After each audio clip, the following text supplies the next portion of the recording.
Good morning, Patriots. JT Serenity Farms prepping here. And today's topic is prepping for the children. I'm talking about 15 and younger. So, I have 5 grandchildren, ages 10, 8, 6, 4, 2.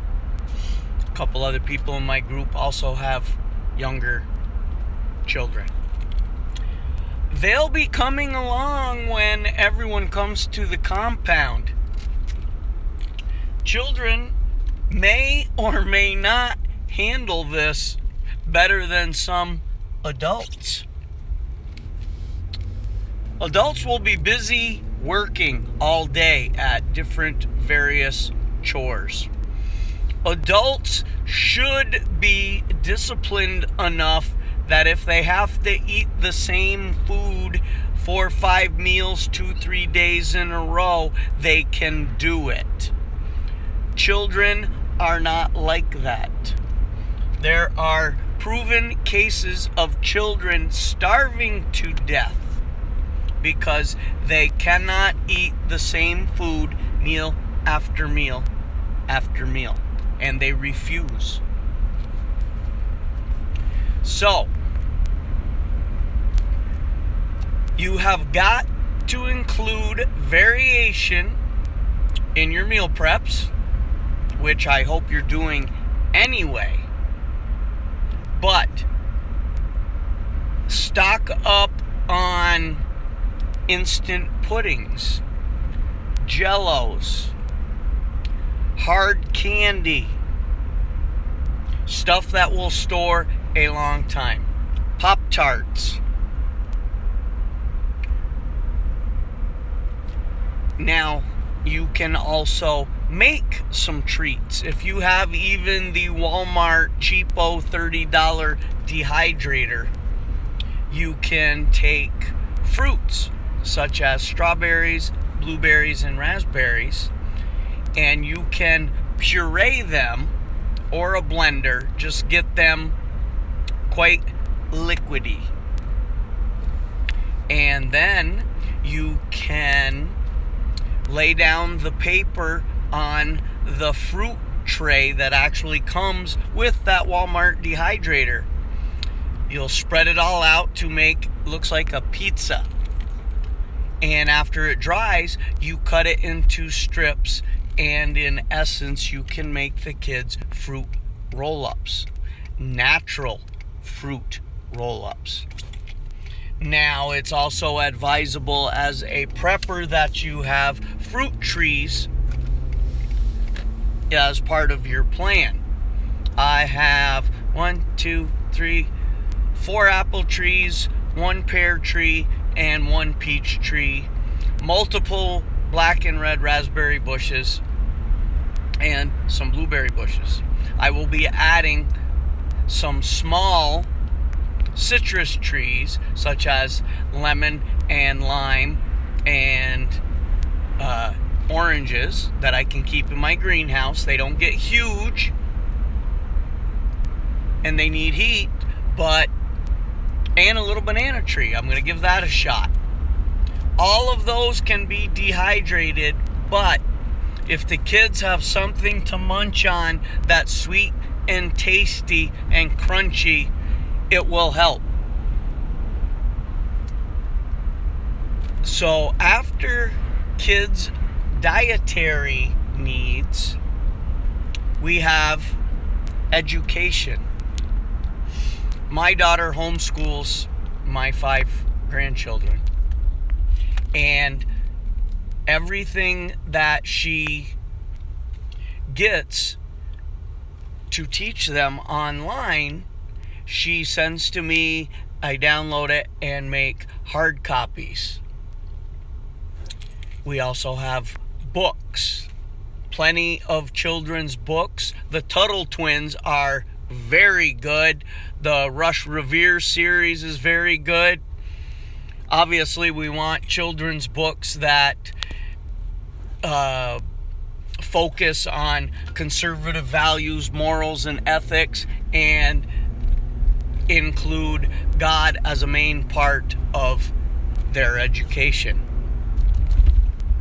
You will need varying books because the children are going to get older, and it's going to take more to keep them occupied and interested. You need someone who will act as a teacher.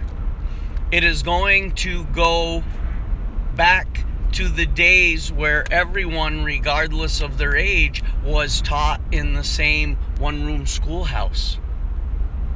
I think it could get that bad. Like my last video said, if we go from 2022 to the 1800s or Little House on the Prairie overnight, that's what we're going to be at as people survive and within a few months try and have some sense of normalcy and trying to thrive and rebuild. Education will be important and all the children will be together. Okay, now games. They're going to need to be occupied. Yeah, they're going to have some little chores and stuff, but there's going to be days, inclement weather, just whatever, that they're going to need something to keep them occupied. So, decks of cards, coloring books, crayons, paints, all sorts of board games, all age appropriate. A DVD player and a small TV use almost nothing for power. One 100-watt solar panel with a little inverter and charge controller and a marine battery will run a TV and a DVD player for hours. All day long, that solar panel alone will run those devices while charging the battery. But we don't do this every night. We'll do it 1 or 2 nights a week.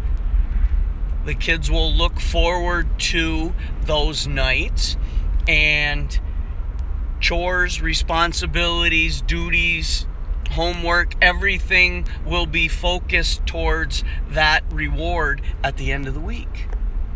And every once in a while, the adults might get to watch one. I have been buying $1, $2 DVDs like crazy. I don't even look if they're in the bins. I just grab 10 of them.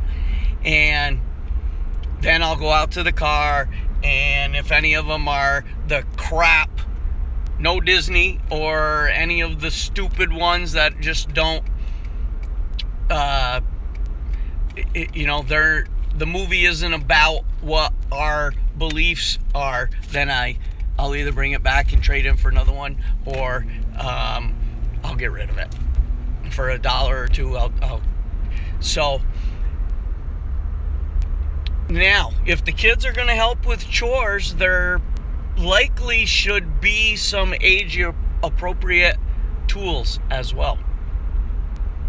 They do make children's shovels and rakes and hoes, and kids can stack wood.